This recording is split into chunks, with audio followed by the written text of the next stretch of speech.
Jangan lupa subscribe and like. Assalamualaikum warahmatullahi wabarakatuh. Waalaikumsalam warahmatullahi wabarakatuh. Silakan ketua kelasnya untuk memimpin doa. Berdoa mulai.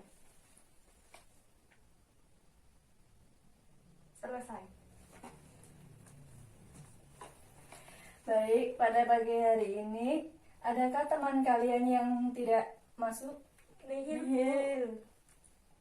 Alhamdulillah masuk semuanya ya. Berarti kita semua harus bersyukur karena di pagi hari ini kita diberikan kesehatan, kesempatan, waktu untuk bertemu pada pagi hari ini. Apakah kalian semua siap menerima pembelajaran dari Ibu? Ya, Bu. Bagus, semangat belajar yang seperti inilah yang Ibu nanti. Hari ini kita akan mempelajari Quran Surat Al-Mujadilah ayat 11. Sekarang, adakah di antara kalian yang tidak membawa buku dan Al-Quran? Bawa, Bu. Bagus, gak ada ya. Jadi, kalau misalnya gak ada, silahkan buka bukunya masing-masing. Dan Al-Qurannya disiapkan ya, dibuka ya, Al-Mujadilah ayat 11.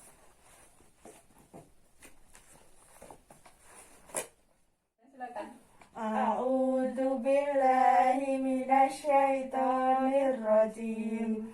Bismillahirrahmanirrahim.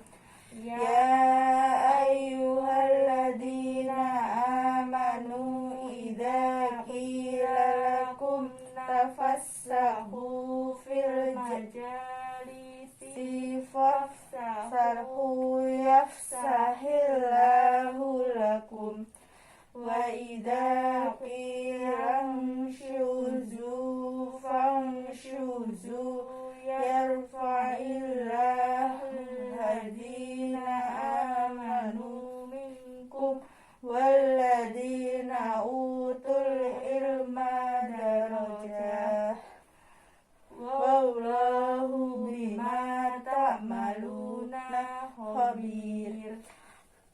Sadaqallahul adzim. Silahkan artinya dibaca. Dengan nama Allah yang Maha Pengasih, Maha Penyayang.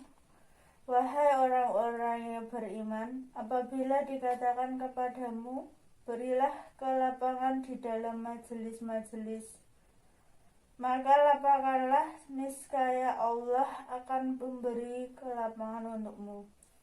Dan apabila dikatakan berdirilah kamu, maka berdirilah, niscaya Allah akan mengangkat derajat orang-orang yang beriman di antaramu dan orang-orang yang diberi ilmu beberapa derajat.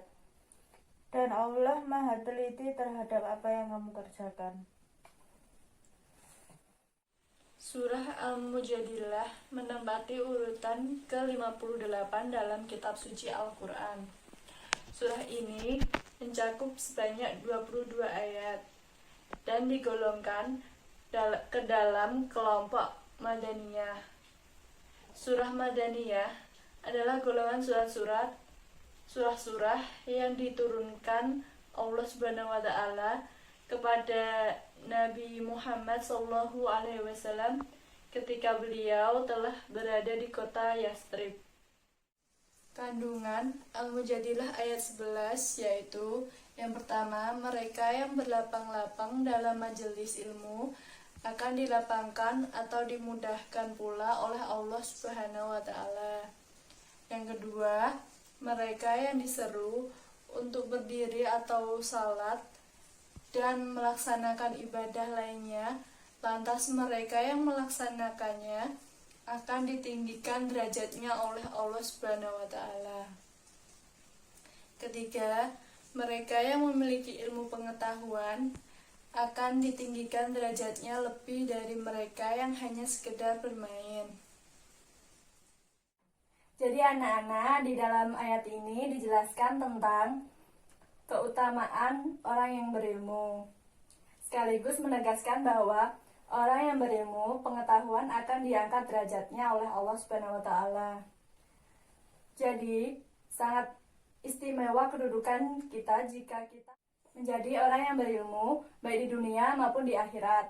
Beriman tanpa ilmu akan lemah.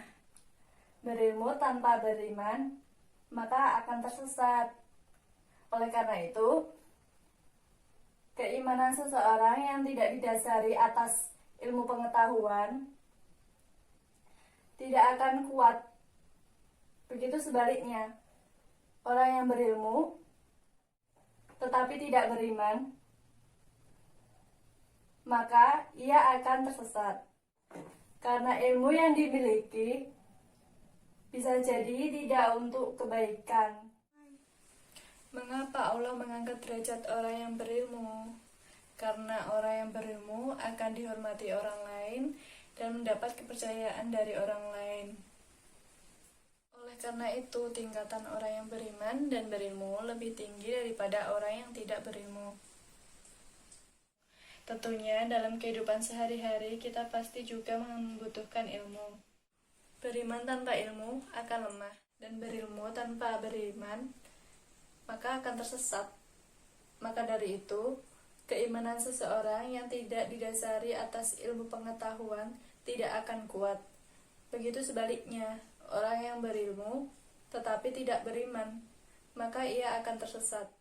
Karena ilmu yang dimiliki bisa jadi tidak untuk digunakan dalam kebaikan. Makanya ilmu itu ya harus diimbangi dengan iman. Satu padu, makanya bila kita berilmu, maka kita juga harus beriman. Dan begitu sebaliknya, kalau kita beriman, kita juga harus berilmu. Anak-anak, adakah dari kalian yang mau bertanya? Tidak, Bu. Oke, baiklah. Jadi kesimpulan materi hari ini adalah, yaitu tentang 1. Allah akan mengangkat derajat orang yang berilmu dan beriman. Nomor 2, saling menghormati dan menghargai guru dan teman-teman sesama belajar, dimanapun tempatnya. Mungkin cukup untuk pelajaran hari ini. Jangan lupa untuk belajar di rumah ya, Nana. Ya, Bu. Ayo dipimpin berdoa. Doa mulai. Selesai. Cukup sekian, sampai jumpa di pertemuan selanjutnya ya, Nana. Ya, Bu. Wassalamualaikum warahmatullahi wabarakatuh. Waalaikumsalam warahmatullahi wabarakatuh.